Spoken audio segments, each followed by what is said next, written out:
एक रोगी रात में नहीं सोएगा, एक भोगी रात में नहीं सोएगा, और एक योगी भी रात में नहीं सोएगा, क्योंकि उसके लिए भी रात बहुत सहायक होती है। रोशनी आपको हर चीज अलग अलग करके दिखाती है। मान लीजिए लाइट चली गई। रात में कुछ ऐसा है कि सीमाएं थोड़ी धुंधली हो जाती हैं। तो योग के लिए, सेक्सुअलिटी के लिए, दोस्ती, नजदीकियां, पढ़ाई, फोकस, इन सभी चीजों के लिए रात ज्यादा सहायक लगती है।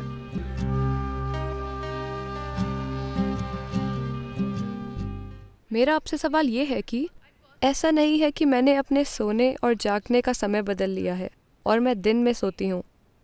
बात बस ये है कि मैं न सिर्फ पढ़ाई बल्कि बाकी चीज़ें भी रात में ज़्यादा कुशलता से कर पाती हूँ।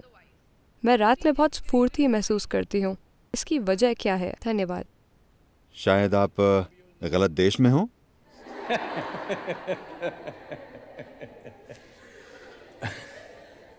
तीन तरह के लोग होते हैं जो रात में नहीं सोते। एक रोगी रात में नहीं सोता। रोगी का मतलब है बीमार इंसान, क्योंकि वो सो नहीं पाता। एक भोगी रात में नहीं सोता। एक सुख खोजने वाला रात में नहीं सोता, क्योंकि उसके कामों के लिए रात मददगार होती है। एक योगी भी रात में नहीं सोता, क्योंकि उसके लिए भी रात बहुत सहायक होती है। आप इनमें से क्या हैं, आप तय कर सकती हैं, मैं कुछ नहीं कहूंगा। रात में क्या खास होता है? देखिए, रोशनी। हमारे लिए रोशनी इसलिए कीमती है क्योंकि हमारी आंखें एक खास तरह से बनी हुई हैं।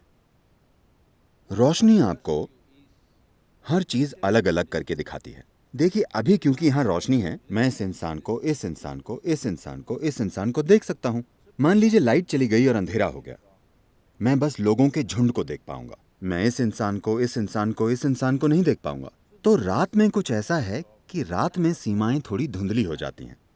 तो योग के लिए, सेक्सुअलिटी के लिए, दोस्ती के लिए, नजदीकियां, पढ़ाई, फोकस, इन सभी चीजों के लिए रात ज्यादा सहायक लगती है, क्योंकि रात में आपके और दूसरे के बीच का अंतर कम हो जाता है।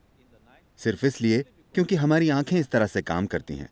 जहां रोशनी ना हो, वहां हमारे अनुभव में हर चीज मिलकर एक हो जाती है। तो एक योगी, एक भोगी और एक रोगी, ये तीनों रात का इस्तेमाल करते हैं। आप भी इसका इस्तेमाल कर सकती हैं। इसमें कोई समस्या नहीं है, जब तक कि आप क्लास में सोती ना हो। अगर आप क्लास में नहीं सोती तो ये चलेगा, इसमें कुछ गलत नहीं है। लेकिन आप इसे आजमा कर देखिए। क्या मैं कुछ साझा कर सकता हूं? मैं कुछ ऐसा था। जब मैं सोता था, मेरा स्कूल आमतौर पर सुबह 8:30 का होता था। 6:45 से मेरी माँ और मेरी बहनें मुझे जगाना शुरू कर देती थी। बहुत सी चीजें करनी पड़ती थी। वे मुझे बिस्तर पर उठाकर बैठा देती थी। वे आकर मेरी बाह मरोड़ती थी, ये करती थी, वो करती थी। मेरी माँ ये नरमी से करती थी, मेरी बहनें सख्ती से करती थी। फिर वे मुझे खींचती थी और मेरी माँ टूथब्रश में टूथपेस्ट लगाकर मुझे दे देती थी। मैं उसे मुंह में लगाकर सो जाता था। वे मेरे कपड़े लाकर देती थी और कहती थी, नहाने जाओ, टाइम हो गया है। मैं बाथरूम के अंदर जाता और सो जाता। अगर कोई मुझे ना उठाए तो मैं दिन में 1-2 बजे तक एक पत्थर की तरह सोता था। जागकर करवटें नहीं बदलता था, बस मुर्दे की तरह। लेकिन मैंने 12 साल की उम्र में योग करना शुरू किया। शायद 8 या 9 महीनों के बाद, उसके बाद चाहे जिस भी जगह पर होने पर, चाहे कहीं भी होने पर, चाहे जो टाइम जोन हो, रोज मैं अलग टाइम जोन में होता हूं, लेकिन मैं सुबह 3:35, 3:40 पर जाग जाता हूं, क्योंकि उस वक्त प्रकृति में कुछ बदलाव होते हैं। मेरा शरीर बस जाग जाता है। अगर मैं चाहूं, मैं उठकर जो करना चाहूं कर सकता हूं। अगर मैं ना चाहूं तो मैं थोड़ा और सो सकता हूं, लेकिन शरीर हमेशा जाग जाता है। तो आपको सिस्टम में थोड़ी संवेदनशीलता लानी होती है। देखिए, आप इस धरती के अंश हैं, हाँ या ना? कोई इंसान अपने बारे में कुछ भी बकवास सोचे, लेकिन हम सब इस धरती से पॉपअप हुए हैं। आपने कंप्यूटर स्क्रीन पर पॉपअप देखे? Pop up. हाँ, आप बस पॉपअप हैं। आप गायब हो जाएंगे। आपको विश्वास नहीं होता कि आप चले जाएंगे। हाँ, मैं चला जाऊंगा? हाँ, वे सारे चतुर लोग, अनगिनत लोग जो इस धरती पर आपसे और मुझसे पहले घूमते थे, वे अब कहाँ हैं? नामो निशान नहीं है, सब मिट्टी हो गए। क्या ऐसा नहीं है? क्या वे पॉपअप नहीं थे? क्या आप पॉपअप नहीं हैं? पुप पुप।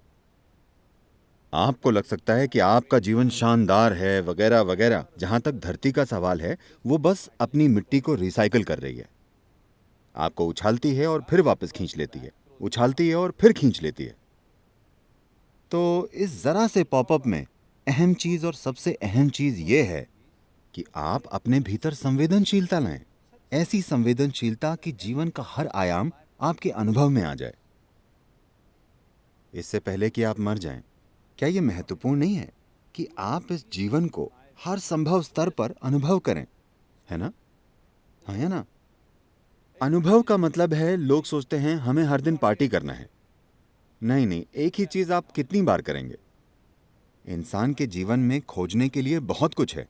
आपको संवेदनशील होना होगा। संवेदनशील से मेरा मतलब है, क्योंकि इस शब्द का एक गलत तरीके से इस्तेमाल किया जाता है। इस मायने में जब लोग कहते हैं अरे वो संवेदनशील है, तो मतलब होता है वो जरा सी बात का बुरा मान जाएगी, है ना?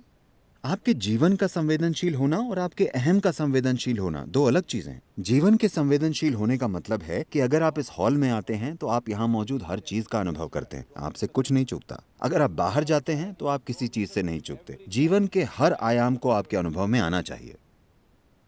एक बार ऐसा हुआ, शंकरन पिल्लई ने काम करवाने के लिए गधा खरीदा। जिस आदमी ने गधा बेचा, उसने कहा, देखो ये बहुत संवेदनशील गधा है, आप उसे पीट नहीं सकते, आप बुरे शब्द नहीं बोल सकते, आप गधे को गाली नहीं दे सकते।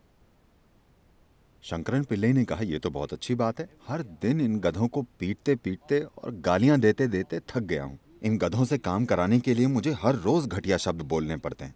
मुझे संवेदनशील गधा अच्छा लगा और उसने गधे की संवेदनशीलता के लिए थोड़े ज्यादा पैसे भी चुकाए और उसे घर ले आया। उसने गधे को बाड़े में रखा। कल सुबह उसे घर पर जाना था। वो वहां गया और गधे से बोला, चलिए हमें चलना चाहिए। कोई असर नहीं। He said, please. उसने फिर कहा, कृपया चलिए। कुछ नहीं हुआ। उसने घुटनों के बल बैठकर प्रार्थना की। कुछ नहीं हुआ। आपको उसे गाली नहीं देनी है, आपको उसे पीटना नहीं है। उसे कुछ समझ में नहीं आया तो वो उस आदमी के पास वापस गया जिसने गधा बेचा था। देखो, मैंने गधे से विनती की, गिड़गिड़ाया, प्रार्थना की, उस पर कोई असर नहीं हो रहा है। मुझे क्या करना चाहिए? उस आदमी ने कहा, ऐसा है, चलो मैं देखता हूं। और वो आया। उसने एक ऐसा मोटा डंडा उठाया, सिर पर जोर से मारा। फिर उसने डंडा फेंक दिया और कहा, चलो। गधा पीछे चल दिया। शंकरन पिल्लई आग बबूला हो गया। अरे बेवकूफ, तुमने कहा कि यह संवेदनशील गधा है, और जैसे तुमने इस जानवर को मारा है, मैंने अपने पूरे जीवन में किसी जानवर को नहीं मारा। वो बोला, नहीं नहीं नहीं, ये बहुत संवेदनशील है, लेकिन पहले तुम्हें उसका ध्यान खींचना होगा।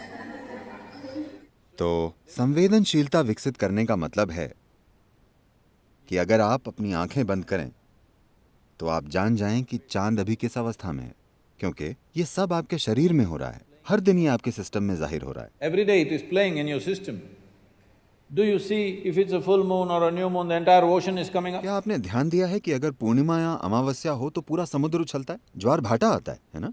आप कभी समुद्र तट पर गए हैं या नहीं जाते? आप जाते हैं? लहरें उठती हैं। Yes. पूरा समुद्र ऊपर उठने की कोशिश कर रहा है। आपके शरीर का 72% पानी है। आपको लगता है कि कुछ नहीं उठता, ये उठता है। सूरज और चंद्रमा की हर स्थिति और कई चीजें जो धरती के साथ हो रही हैं, वो आपके साथ भी हो रही हैं। आपके जीवन को संवेदनशील बनना चाहिए, तभी आप जानेंगे कि आपके जीवन के हर पहलू को कैसे संभालें। संवेदनशील अहम मत बनाइए, अपने सामाजिक पहलू को संवेदनशील मत बनाइए। अगर आपके भीतर का जीवन संवेदनशील बन जाए और इस जीवन के साथ जो हो रहा है, अगर वो एक चीज आप जानते हैं, तो आप देखेंगे कि आपका जीपीएस ऑन हो गया है। तब कोई समस्या नहीं होगी, आप कभी खोएंगे नहीं। इससे कोई फर्क नहीं पड़ता कि कौन क्या कहता है, आप कैसे हालात में पहुंच गए हैं, आप कभी भटकेंगे नहीं, क्योंकि आपका जीवन संवेदनशील है। इस जीवन की बस यही जरूरत है कि इसे एक जीवन के रूप में संवेदनशील बनना है। अभी हमने एक ऐसा मनोवैज्ञानिक ढांचा विकसित कर लिया है जिसका जीवन से कोई लेना देना नहीं है। इसका थोड़ा सरोकार सामाजिक पहलू से है, पर जीवन से कोई लेना देना नहीं है।